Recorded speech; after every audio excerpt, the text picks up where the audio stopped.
ধন্যবাদ। ধন্যবাদ টুকু। বিসমিল্লাহির রহমান রহিম। ঐতিহাসিক 7ই নভেম্বর।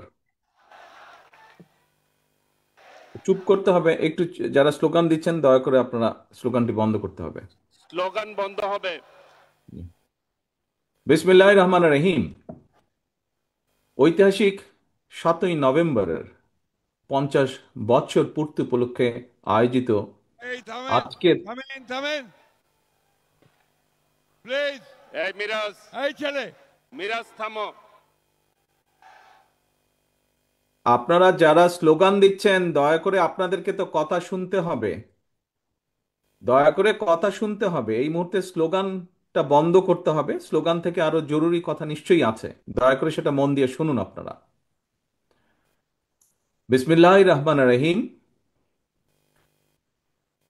ঐতিহাসিক 7ই নভেম্বর জাতীয় বিপ্লব ও সংহতি দিবসের 50 বছর পূর্তি উপলক্ষে বিএনপি আয়োজিত আজকের এই আলোচনা সভার সম্মানিত সভাপতি, বাংলাদেশ জাতীয়তাবাদী দল বিএনপির সম্মানিত মহাসচিব জনাব মির্জা ফখরুল ইসলাম আলমগীর, মঞ্চে উপস্থিত স্থায়ী কমিটির সম্মানিত সদস্যবৃন্দ, দেশ বরেণ্য এবং সিভিল সোসাইটির সম্মানিত আলোচকবৃন্দ, প্রতিনিধিবৃন্দ এবং সম্মেলন অনুষ্ঠানে উপস্থিত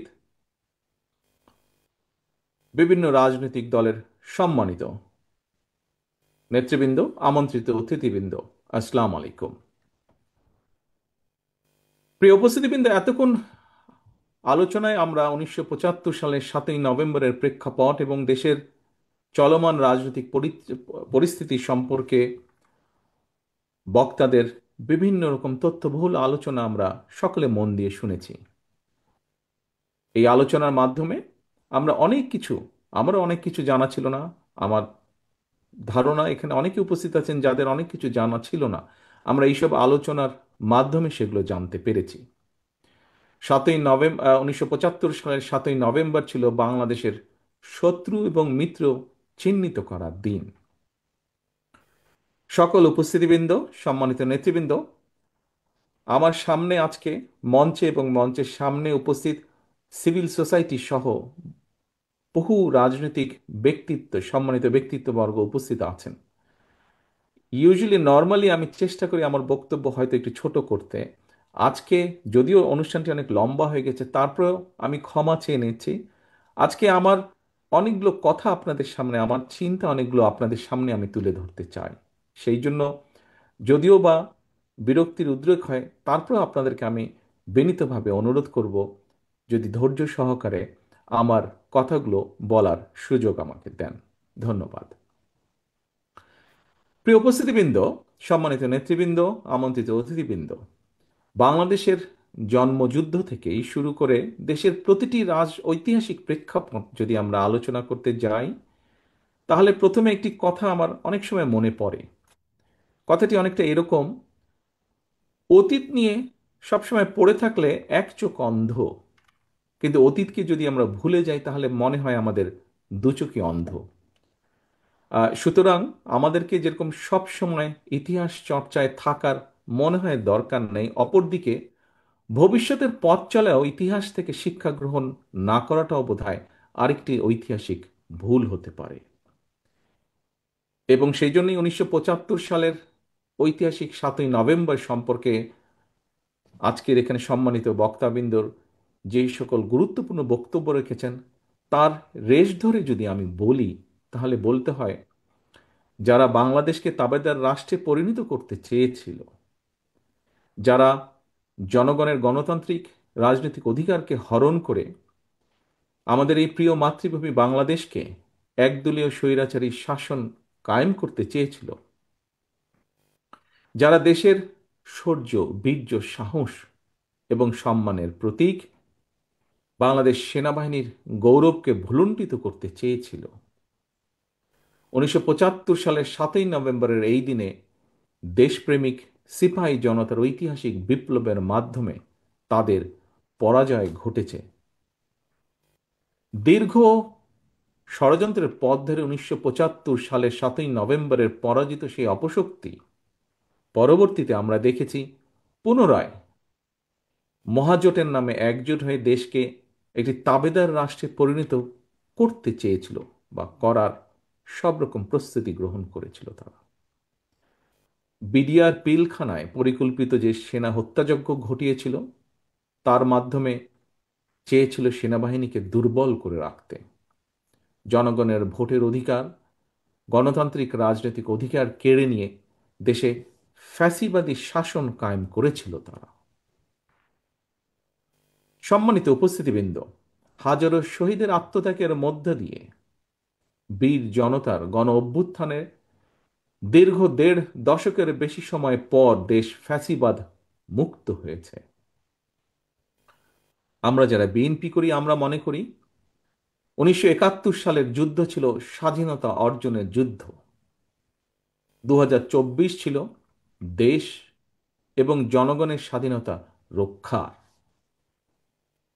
সুতরাং ভবিষ্যতে, যা এখানে বহু বক্তা তাদের গুরুত্বপূর্ণ বক্তব্যে উল্লেখ করে গিয়েছেন, একই সাথে আমিও বলতে চাই, ভবিষ্যতে আর কেউ যাতে দেশ এবং জনগণের অধিকার হরণ করতে না পারে, দেশকে আবার তাবেদার রাষ্ট্রে পরিণত করতে না পারে, এটিই হোক আজ আমাদের এবারের 7ই নভেম্বরের প্রধান অঙ্গীকার বা শপথ। সম্মানিত উপস্থিতিবৃন্দ, এই অধিকার বা এই শপথ বা অঙ্গীকার বাস্তবায়নের জন্য প্রয়োজন জাতীয় ঐক্য।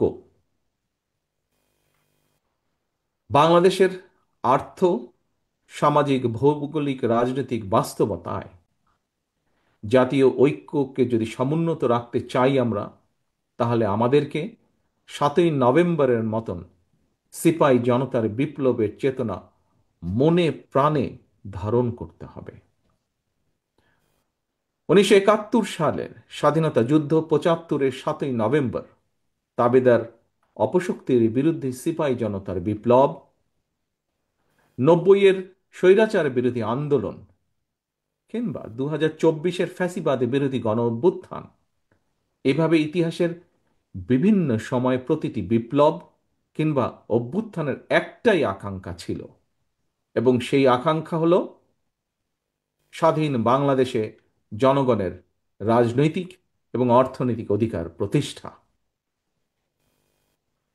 সম্মানিত উপস্থিতিবৃন্দ, দেড় দশকের ফ্যাসিবাদী চক্রের কবল থেকে দেশকে মুক্ত করতে গিয়েও অসংখ্য অগণিত মানুষ জীবন দিয়েছেন।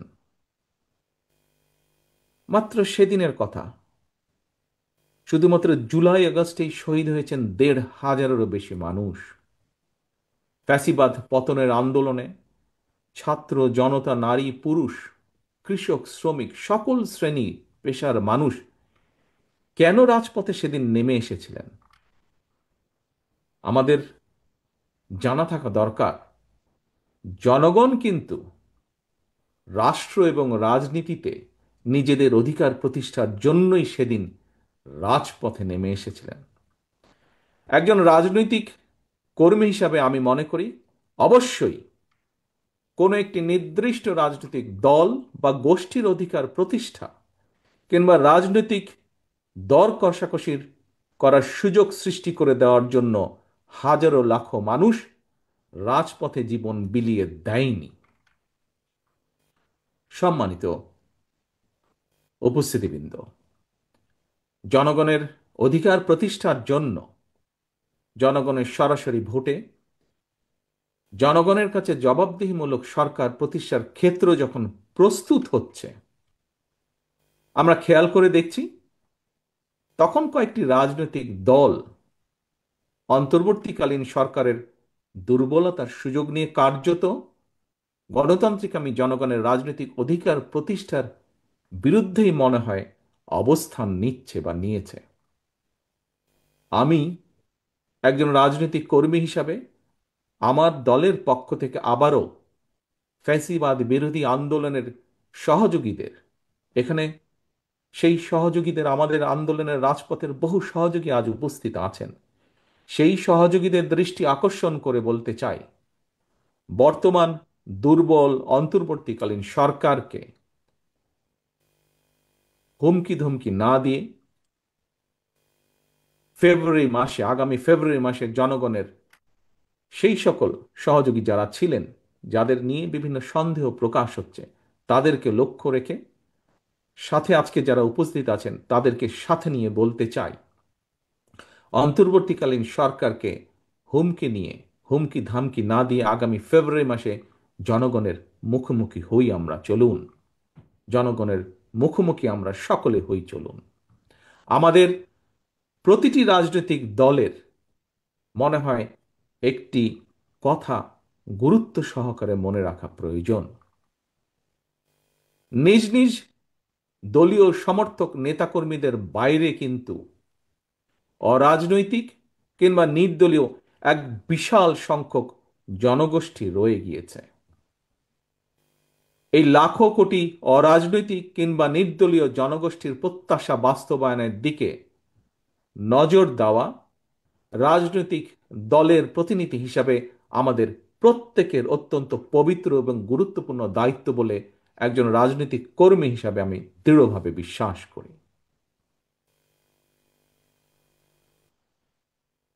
প্রিয় সম্মানিত উপস্থিতিবৃন্দ, মাসের পর মাস ধরে দেশের জনগণ দেখে আসছিল অনেকগুলো রাজনৈতিক দলের আমন্ত্রিত প্রতিনিধিরা বিভিন্ন বিষয় নিয়ে আলোচনা করে অন্তর্বর্তীকালীন সরকারের মেয়াদকালের একটি উল্লেখ্য সময় পার করে দিয়েছে। কিন্তু এইসব আলোচনায় অরাজনৈতিক কিংবা নির্দলীয় সেই যে বিশাল জনগোষ্ঠীর কথা আপনাদের সামনে আমি উল্লেখ করলাম, সেই জনগোষ্ঠীর নিত্যদিনের স্বার্থ সংশ্লিষ্ট বিষয়গুলো কতটুকু বা কি কি আলোচিত হয়েছে, এটি বোধহয় একটি বিশাল প্রশ্ন। আমন্ত্রিত রাজনৈতিক প্রতিনিধি দলের সদস্যরা অন্তর্বর্তীকালীন সরকারের সঙ্গে কৃষি, শিক্ষা, স্বাস্থ্য, কর্মসংস্থান নিয়ে কি আলোচনা হয়েছে? সেখানে নারীর নিরাপত্তা এবং কর্মসংস্থান, তরুণ জনগোষ্ঠীর স্বাস্থ্য সংশ্লিষ্ট বিষয়গুলো নিয়ে কি আলোচনায় গুরুত্ব পেয়েছিল?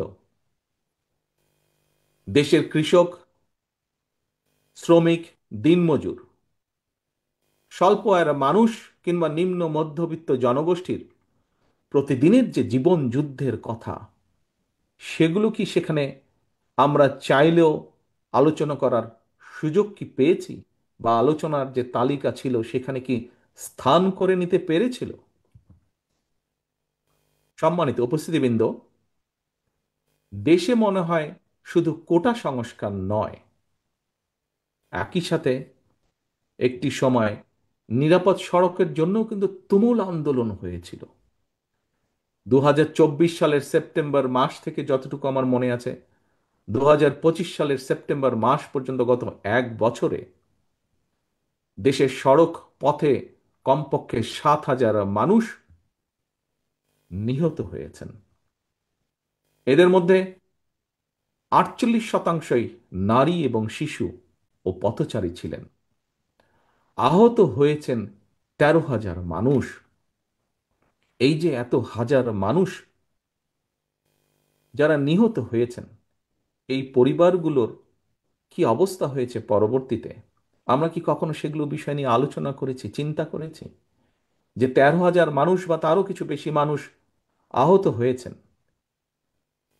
যে শিশু, যে নারী নিহত বা আহত হয়েছেন, পরবর্তীতে তাকে নিয়ে আহত হলে অথবা নিহত হলে তার পরিবার নিয়ে, তাদের বিষয়গুলোকে নিয়ে কি আমরা আলোচনা করেছি? তারা তো আমাদেরই সমাজের অংশ, দেশের অংশ।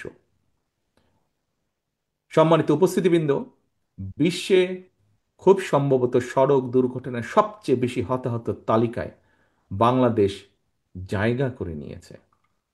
কিন্তু অন্তর্বর্তীকালীন সরকারের সঙ্গে নানা বিষয় নিয়ে শত শত দফা নিয়ে আলোচনা হলেও সড়ক নিরাপত্তার বিষয়টি আলোচনায় মনে হয় জায়গা করে নিতে পারেনি।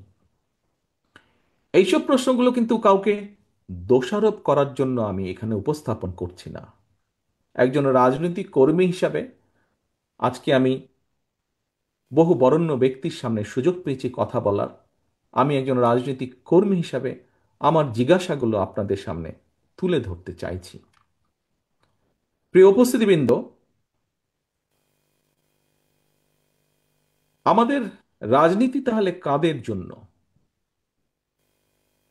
দেশের সাম্প্রতিক পরিস্থিতিতে একজন রাজনৈতিক কর্মী হিসাবে আমার কিছু উপলব্ধির কথা আমি আপনাদের সঙ্গেই শেয়ার করছি। এজন্য হয়তো একটু সময় লাগছে বেশি। আমি আবারও আপনাদের যদি বিরক্তির উদ্রেক করে থাকি তার জন্য আপনাদের কাছে ক্ষমা চেয়ে নিচ্ছি। উপস্থিতিবৃন্দ, প্রচলিত রাজনীতির যে গুণগত সংস্কার, সেই সংস্কার চাইলে, গুণগত যে সংস্কার চাইলেও পুঁথিগত সংস্কারের চেয়ে জননিরাপত্তার বিষয়গুলো, জনগণের জীবন ঘনিষ্ঠ বিষয়গুলো রাজনীতিবিদদের কর্ম পরিকল্পনায় মনে হয় আরেকটু গুরুত্ব পাওয়া দরকার। আইন শৃঙ্খলা পরিস্থিতি রক্ষায় আরও মনে হয় আমাদের সকলে মিলে অধিক মনোযোগী হওয়া দরকার। আমি আজকের এই আলোচনা সভায় আরও দু একটি বিষয়, অনেক বিষয় আছে। অলি আহমেদ সাহেব যেরকম বলেছেন যে কতগুলো বিষয় তুলে ধরলে কয়েক ঘন্টা সময় লাগবে, কিন্তু সংক্ষেপে উনি বলেছেন। আমার কাছে এরকম অনেকগুলো প্রশ্ন আছে আমার মনে একজন রাজনৈতিক কর্মী হিসাবে। তবে যেহেতু এই আলোচনা সভায় হয়তোবা সবগুলো রেইজ করা যাবে না, আমি দু একটি বিষয় আরো আপনাদের সামনে উল্লেখ করতে চাই। সম্মানিত উপস্থিতিবৃন্দ, আমার যতটুকু ধারণা আছে, যতটুকু আমি জেনেছি, দেশে এবার 1 কোটি, খুব সম্ভবত 1,15,00,000 টন আলু উৎপাদন হয়েছে। আলু উৎপাদন করে কৃষকরা খুব সম্ভবত, আলু কৃষকরা বিপাকে পড়ে গিয়েছেন আলুর এই এই এই এই উৎপাদনের কারণে। কারণ আলুর যে উৎপাদন খরচ এবং আলুর উৎপাদিত আলু যে কোল্ড স্টোরেজে রাখতে হবে, প্রতি কেজি আলুর পেছনে খুব সম্ভবত খরচ পড়ছে প্রায় 25 থেকে 27 টাকার মতন। অথচ আলু চাষিরা কিন্তু এখনো অর্ধেক দামেও উৎপাদিত আলু বাজারে বিক্রি সম্ভবত করতে ওনারা পারছেন না। আলু চাষ করে আলু চাষিরা এবার প্রায়, হিসাব যা বলে কম বেশি, যেই স্ট্যাটিস্টিক্স যতটুকু পাওয়া গিয়েছে, প্রায় 3,000 কোটি টাকার যে লোকসান তার আশঙ্কা তারা করছেন। 3,000 কোটি টাকার মতন লোকসান হতে পারে। অপরদিকে এখানে খুব সম্ভব এক বক্তা ওনার বক্তব্যে উল্লেখ করেছেন যে, যা আমি এখনই বলতে চাইছি আপনাদের সামনে। অপরদিকে আমরা দেখি যে দু একটি রাজনৈতিক দলের আবদার মেটাতে গিয়ে কথিত গণভোট যদি করতে হয়, রাষ্ট্রকে আলু চাষিদের যে 3,000 কোটি টাকা পরিমাণের গড়ছা, এই গণভোট, কথিত গণভোট করতে হলে রাষ্ট্রকে প্রায় সমপরিমাণের টাকা গচ্ছা দিতে হবে। প্রিয় উপস্থিতিবৃন্দ, এমন পরিস্থিতিতে লোকসানের মুখোমুখি এইসব আলু চাষিদের কাছে এই সময় গণভোটের চেয়ে মনে হয় আলুর ন্যায্য মূল্য পাওয়াটা অনেক বেশি গুরুত্বপূর্ণ। দেশবাসীর ভাবনার জন্য আমি এই প্রসঙ্গটি উপস্থাপন করলাম। এখানে মিডিয়ার ভাইরা আছেন, ওনারা যদি আমাকে সহযোগিতা করেন তাহলে আমার এই প্রসঙ্গটি আমি দেশবাসীর কাছে ওনাদের মাধ্যমে উপস্থাপনের জন্য রেখে গেলাম। একই সাথে, একইভাবে যে সকল সম্মানিত উপস্থিতিবৃন্দ, আমন্ত্রিত অতিবৃন্দ আছেন, তাদের কাছে আমি এটি রেখে গেলাম। এরপরে উপস্থিতিবৃন্দ, আমি আরেকটি বিষয়ে আসি, আরেকটি বিষয় আপনাদের সামনে তুলে ধরতে চাই। এটিও, এখান থেকে মিটিং শেষ করে আপনারা ঘরে ফিরে যাবেন এবং ঘরে ফিরে গিয়ে নিশ্চয়ই আপনারা এখানে 4 ঘন্টা ধরে আছেন, কিছুটা ক্ষুধার্ত, কাজে আপনারা যাই মোটামুটি খান না কেন, আমি যে বিষয়টি এখানে উল্লেখ করব সেটি তার সাথে রিলেটেড বা সেটি সম্পর্কিত। কি সেটি? এবার আমি আসি পেঁয়াজ উৎপাদন প্রসঙ্গে। উপস্থিতিবৃন্দ, আমি যতটুকু জানি, আমি আমার পক্ষে যতটুকু সম্ভব হয়েছে, দেশে চাহিদার, যে পরিমাণ পেঁয়াজের চাহিদা বা যে পরিমাণ উৎপাদন হয়, আমাদের কৃষকদের কম বেশি মোটামুটি সক্ষমতা রয়েছে, যদি তাদেরকে সহযোগিতা করা হয় বিভিন্নভাবে, সক্ষমতা রয়েছে মোটামুটিভাবে আমাদের যেটা ডিমান্ড, রিকোয়ারমেন্ট, সেটি উৎপাদন করার। তবে দেশে পেঁয়াজ সংরক্ষণ সুষ্ঠুভাবে সংরক্ষণ করার কোনো ব্যবস্থা সেভাবে না থাকে, অর্থাৎ কোল্ড স্টোরেজ না থাকায় আমাদেরকে প্রতি বছর পেঁয়াজের জন্য নির্ভর করতে হয়, আমদানি করতে হয়। পেঁয়াজ আমদানির উপর নির্ভর করতে হয় আমাদের। Excuse me. আমার কাছে মনে হয়েছে জনগণের হাজার হাজার কোটি টাকা ব্যয় করে কথিত গণভোট উৎপাদনের চেয়ে সেই টাকায় পেঁয়াজ সংরক্ষণাগার বা কোল্ড স্টোরেজ যদি স্থাপন করা হয়, এটা বোধহয় কৃষকদের কাছে গণভোটের চেয়ে অনেক বেশি গ্রহণযোগ্য হবে। তবে সবচেয়ে কষ্ট বা আনফর্চুনেট ব্যাপার হচ্ছে, পেঁয়াজ কৃষক বলুন বা অন্য যেই কৃষকের কথাই বলুন না কেন, তাদের কথাগুলো যেরকম তাদের বলার জায়গা নেই, এই মুহূর্তে তাদের হয়ে কথাগুলো তুলে ধরারও বোধহয় কোনো জায়গা নেই। ভেরি আনফর্চুনেট যেটি। উপস্থিতিবৃন্দ, সম্মানিত নেতৃবৃন্দ, বরেণ্য ব্যক্তিবর্গ, বর্তমানে দেশে গার্মেন্ট শিল্প থেকে শুরু করে বিভিন্ন সেক্টরে কর্মজীবী নারীর সংখ্যা যতটুকু আমার ধারণা আছে 2 কোটিরও বেশি। এত অধিক সংখ্যক নারী যদি 8 ঘন্টার পরিবর্তে 5 ঘন্টা কাজ করতে বাধ্য হয়, তাহলে তাদের বাকি কর্ম ঘন্টার টাকাটা কে দিবে? এটি একটি বিরাট প্রশ্ন। নারীর কর্মঘণ্টা কমানোর কথা বলে চাকরিদাতাদেরকে কি কৌশলে নারীদেরকে চাকরি না দেওয়ার জন্য কি উৎসাহিত করা হচ্ছে না? আমি যতটুকু জেনেছি, এই কথাটি প্রকাশিত হওয়ার পরে দেশের নারী সমাজ, যারা বিভিন্নভাবে কর্মসংস্থানের সাথে সংশ্লিষ্ট আছেন, সেটি গার্মেন্টস হোক বা বিভিন্ন সেক্টরেই হোক, তাদের মধ্যে একটি আতঙ্ক ছড়িয়ে পড়ছে। প্রিয় সম্মানিত উপস্থিতিবৃন্দ, মানুষ যখন কর্মহীন হয়ে পড়ছে, এমন পরিস্থিতিতে কর্মজীবী নারীদের মনে ছড়িয়ে পড়া যে চাকরির সংকোচনের আতঙ্ক, এটা বোধহয় অনেক বেশি গণভোটের চেয়ে দরকার, অনেক বেশি তাদেরকে আশ্বস্ত করা যে তাদের এই আতঙ্কিত হবার কোনো কারণ নেই। তাদের কাছে এই আতঙ্কটি বোধহয় গণভোটের চেয়ে অনেক বেশি গুরুত্বপূর্ণ মনে হয়। এই আতঙ্ক কাটানোটাও গুরুত্বপূর্ণ।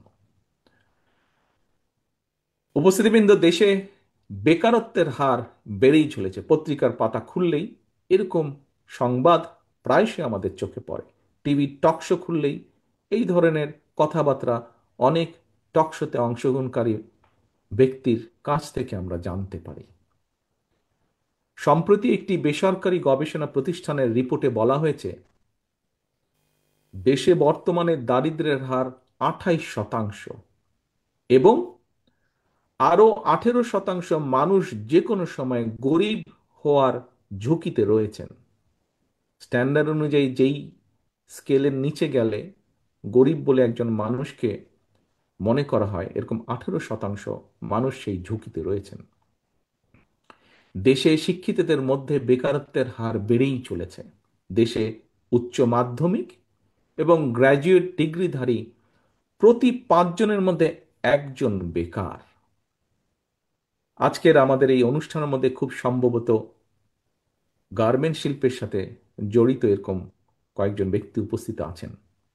সম্প্রতি বিজিএমইএ বিজিএমই জানিয়েছে, গত 14 মাসে সাভার, গাজীপুর, চট্টগ্রাম, নারায়ণগঞ্জ, মঞ্চেও একজন উপস্থিত আছেন এই ব্যাপারে, যার খুব ভালো ধারণা আছে, আমাদের স্থায়ী কমিটির সদস্য জনাব আমির খসরু সাহেব। যে কথাটি বলছিলাম আমি, যে গত 14 মাসে সাভার, গাজীপুর, চট্টগ্রাম, নারায়ণগঞ্জ, নরসিংদীতে কমপক্ষে 300-তেরও বেশি পোশাক কারখানা বন্ধ হয়ে গিয়েছে। আমাদের মাঝে, শ্রোতাদের মাঝে সাকি সাহেব আছেন, উনি এই বিষয়টি উপস্থিত আছেন, উনিও এই বিষয়টি আমার ধারণা খুব ভালোভাবে জানেন, কারণ উনি ওই রাজনীতি, শ্রমিক রাজনীতির সাথে কম বেশি ইনভলভ আছেন। এই যে প্রায় 300-র বেশি, 350-র বেশি, বরং আমি বলবো 300 নয়, 350-র বেশি পোশাক কারখানা বন্ধ হয়ে গিয়েছে। এবং এই বন্ধ হয়ে যাওয়া কারখানার সাথে কারণে 1,20,000-এর মতন শ্রমিক কর্মহীন হয়ে পড়েছেন। সম্মানিত উপস্থিতিবৃন্দ, কর্মহীন এই মানুষগুলোর কাছে রাষ্ট্রের হাজার টাকা ব্যয় করে কথিত গণভোটের চাইতে নিশ্চয়ই একটি চাকরি কি বেশি জরুরি নয়? আমার নর্মাল কমন সেন্স তাই বলে।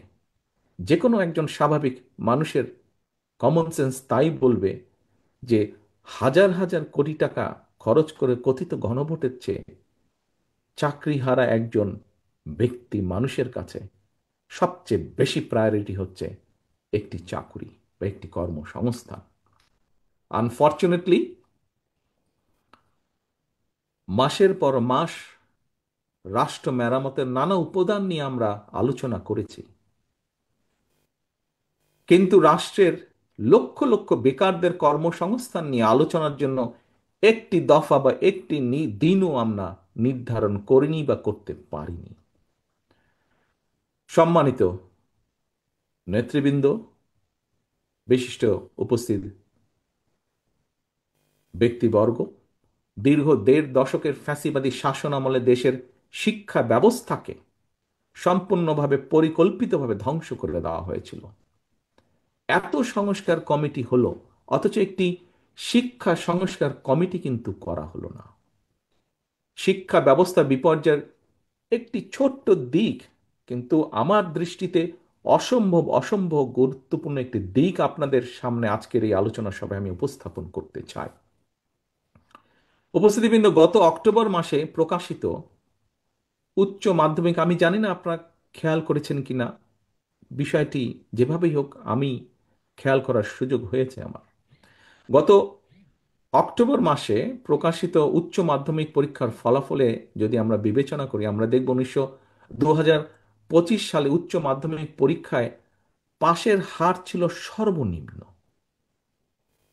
শুধু তাই নয়, আমরা যদি আরেকটি জিনিস খেয়াল করি, সবগুলো যদি বিবেচনা করি, দেশে 200-টিরই বেশি শিক্ষা প্রতিষ্ঠান যেখানে একজন শিক্ষার্থীও পাশ করেনি।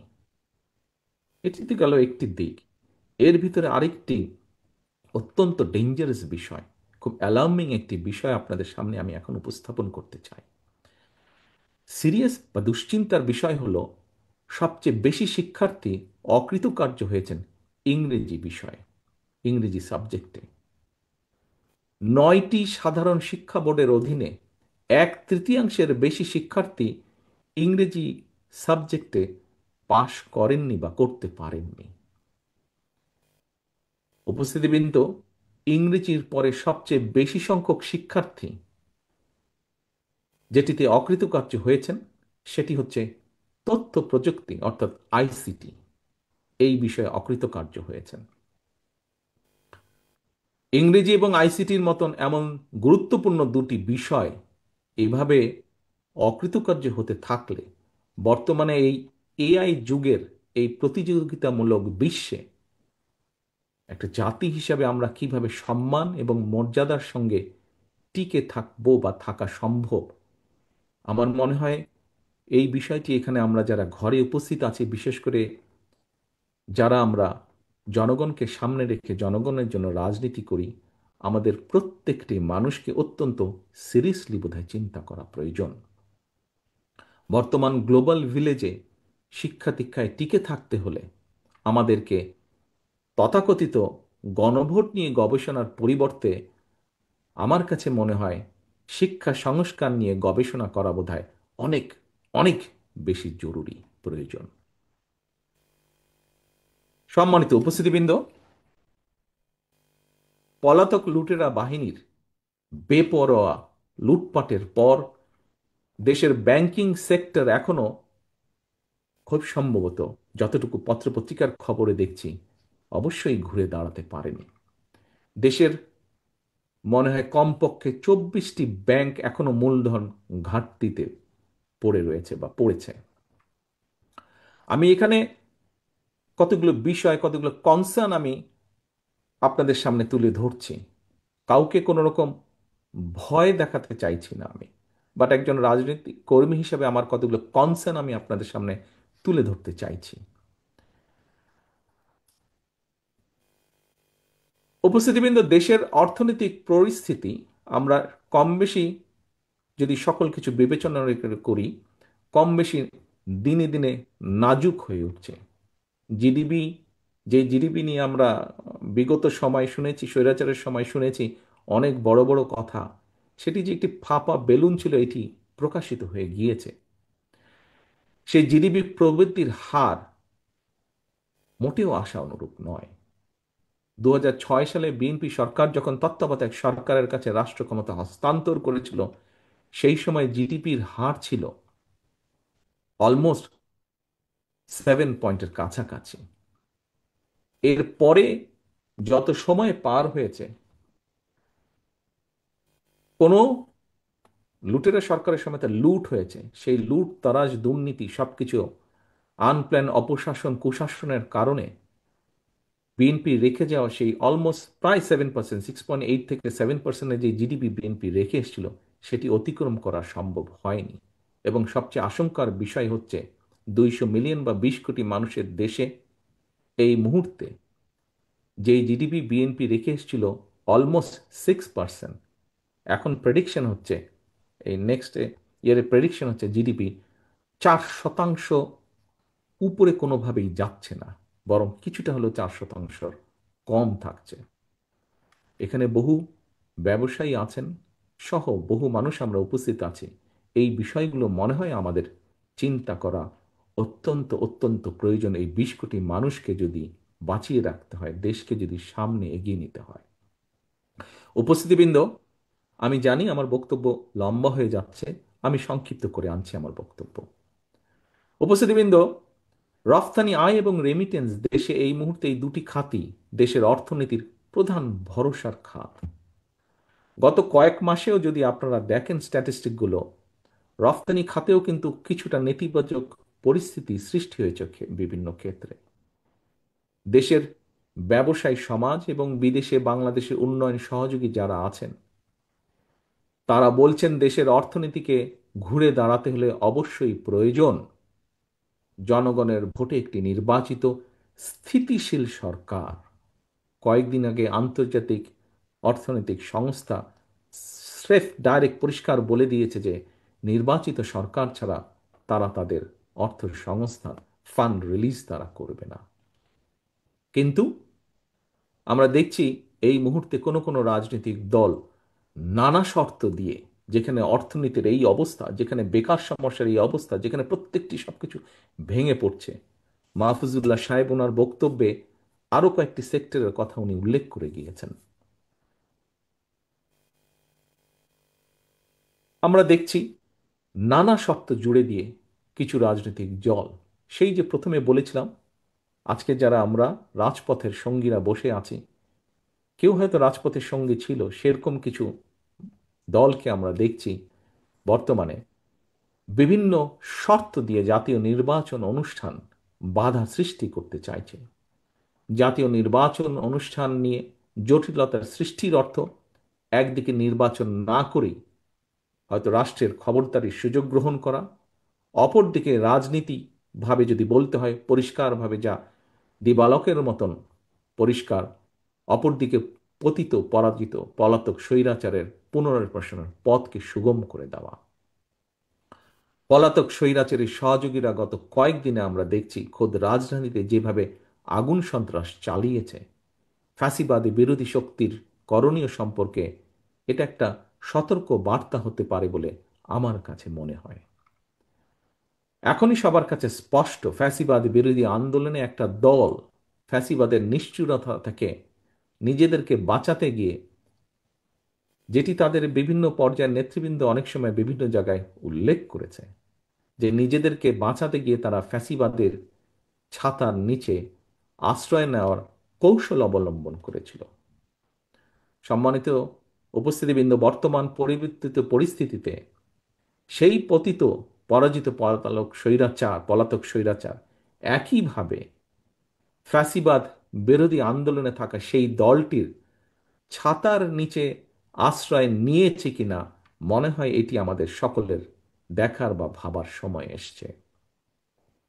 গণভোটের আড়ালে পতিত পরাজিত পলাতক অপশক্তিকে রাষ্ট্র রাজনীতিতে পুনর্বাসনের সুযোগ করে দেয়া হচ্ছে কিনা আমি এই ব্যাপারে মিডিয়ার ভাইদের মাধ্যমে, সম্মানিত আলোচকবৃন্দের মাধ্যমে, সম্মানিত রাজনৈতিক বরেণ্য ব্যক্তির মাধ্যমে, সিভিল সোসাইটির ব্যক্তিদের মাধ্যমে সকলকে এই ব্যাপারে সতর্ক দৃষ্টি রাখার জন্য দেশের গণতান্ত্রিক আমি জনগণের প্রতি আহ্বান জানাই। সম্মানিত উপস্থিতিবৃন্দ, স্বল্প মেয়াদী অন্তর্বর্তীকালীন সরকারের কাছে জনগণের সকল ক্ষেত্রে সার্বিক সফলতা আশা জনগণ সকল ক্ষেত্রে সার্বিক সফলতা আশা করে না। এটি অন্তর্বর্তীকালীন সরকারের প্রধান দায়িত্ব নয়। অন্তর্বর্তীকালীন সরকার দেশে আগামী ফেব্রুয়ারি মাসে জাতীয় নির্বাচন অনুষ্ঠানের সময় নির্ধারণ করেছে। এখন সরকারকেই সিদ্ধান্ত নিতে হবে তারা কি একটি রাজনৈতিক দলের আকাঙ্ক্ষা বাস্তবায়ন করবে, নাকি দেশের গণতান্ত্রিক আমি জনগণের কাছে জবাবদিহিমূলক একটি সরকার প্রতিষ্ঠার লক্ষ্যে ফেব্রুয়ারির জাতীয় নির্বাচনকে অগ্রাধিকার বা প্রায়োরিটি তারা দেবে। রাজপথের আন্দোলনের সকল সঙ্গীদের দৃষ্টি আকর্ষণ করে বলতে চাই, এই কথাটি আমি আগেও বলেছিলাম, আজও আবার আপনাদের সামনে আমি তুলে ধরতে চাই। উত্তর কোরিয়ার সংবিধানে লেখা রয়েছে democratic people's republic of Korea. প্রিয় উপস্থিতিবৃন্দ, সম্মানিত নেতৃবৃন্দ, সংবিধানে লেখা থাকলেই সবকিছু কি নিশ্চিত হয়ে যায়? হয়তো হয়ে যায় না। বাংলাদেশের ইতিহাস কিন্তু তাই বলে কম বেশি। আসলে সবার আগে প্রয়োজন রাষ্ট্র রাজনীতি সম্পর্কে, প্রয়োজন মানসিকতার পরিবর্তন, প্রয়োজন রাজনৈতিক সমঝোতার, প্রয়োজন গণতান্ত্রিক মানসিকতার, সর্বোপরি প্রয়োজন দেশপ্রেম এবং জাতীয় ঐক্য। দেশ এবং জনগণের বৃহত্তর স্বার্থে দেশের সবচেয়ে জনপ্রিয় এবং জনসমর্থিত দল হওয়া সত্ত্বেও ফ্যাসিবাদ বিরোধী জাতীয় ঐক্য অটুট রাখার ব্যাপারে বিএনপি সর্বোচ্চ ছাড় দিয়েছে। সম্মানিত উপস্থিতিবৃন্দ, এটি কথার কথা নয়, এটি প্রমাণিত। 2 এবং 2 যেমন 4 হয় যোগফল, এটিও প্রমাণিত। আমরা যদি কাগজপত্রগুলো দেখি তাহলে দেখব বিএনপি সর্বোচ্চ ছাড় দিয়েছে। রাজনৈতিক ঐক্যমত কমিশনের প্রতিটি দফা পর্যালোচনা করলে দেখা যাবে বিএনপি অধিকাংশ পয়েন্টে ইতিবাচক দৃষ্টিভঙ্গির পরিচয় দিয়েছে। আমাদের বক্তব্য একদম পরিষ্কার। জুলাই সনদে যা অঙ্গীকার করা হয়েছে, যা আমরা সই করে এসেছি, বিএনপি এইসব অঙ্গীকার রক্ষা করবে, রক্ষা করতে দৃঢ় প্রতিজ্ঞ। তবে তবে কোনো রাজনৈতিক দল যদি অন্তর্বর্তীকালীন সরকারকে দুর্বল পেয়ে যা ইচ্ছা তাই আদায় করে নিতে চায়, কিংবা জনগণের দ্বারা বিএনপির বিজয় ঠেকাতে চায় বা কোনো অপকৌশল গ্রহণ করে, সেটি মনে হয় শেষ পর্যন্ত তাদের নিজেদের জন্যই রাজনৈতিক বিপর্যয়ের কারণ হয়ে দাঁড়াবে বা দাঁড়াতে পারে কিনা সে ব্যাপারে তাদের বোধহয় সতর্ক থাকা দরকার। রাজপথের সঙ্গীদের প্রতি আহ্বান, সেই সঙ্গীদের প্রতি যারা পরিস্থিতি ঘোলাটা করছেন বা করার চেষ্টা করছেন, দয়া করে পরিস্থিতি ঘোলাটা করবেন না। স্বাধীনতা এবং স্বাধীনতা প্রিয় দেশবাসী, বাংলাদেশের স্বাধীনতা সার্বভৌমত্ব বিরোধী চক্রান্ত নস্যাৎ এবং জনগণের গণতান্ত্রিক অধিকার রক্ষায় 1975 সালে 7ই নভেম্বরে সংগঠিত সিপাহী জনতার বিপ্লব উপলক্ষে আজকের আয়োজিত এই আলোচনা সভায় আমি স্বাধীনতার ঘোষকের একটি কথা আপনাদের সামনে আবার উচ্চারণ করতে চাই। অনেক আগে আমি কথাটি বলেছিলাম। সেই কথাটি কি? স্বাধীনতা ঘোষকের সেই কথাটি হচ্ছে, জাতীয় ঐক্য আমাদের শক্তি, বিভাজন আমাদের দুর্বলতা। সম্মানিত অতিথিবৃন্দ, বরেণ্য রাজনৈতিক বর্গ, সিভিল সোসাইটির সম্মানিত সদস্যবৃন্দ, আজকের আলোচকবৃন্দ, আমি আমার বক্তব্য শেষ করে দিতে চাই। শেষ করার আগে আমি একটি স্লোগান আপনাদের সামনে তুলে ধরতে চাই। এই স্লোগানটি 7ই নভেম্বর উপলক্ষে আজ আবার আমি আপনাদের সামনে উল্লেখ করতে চাই, তুলে ধরতে চাই। স্লোগানটি আমি আগেও দিয়েছি। আমি স্লোগানটি দেওয়ার মাধ্যমেই আমার বক্তব্য শেষ করব। ধৈর্য সহকারে আমার এই দীর্ঘ বক্তব্য আপনারা শোনার জন্য আপনাদেরকে আন্তরিকভাবে আমি ধন্যবাদ জানাতে চাই। প্রিয় সকল উপস্থিতিবৃন্দ, আমার সেই স্লোগানটি হচ্ছে, দিল্লি নয়, পিন্ডি নয়, নয় অন্য কোনো দেশ, সবার আগে বাংলাদেশ। আল্লাহ হাফেজ। বাংলাদেশ জিন্দাবাদ। বাংলাদেশ জাতীয়তাবাদী দল জিন্দাবাদ।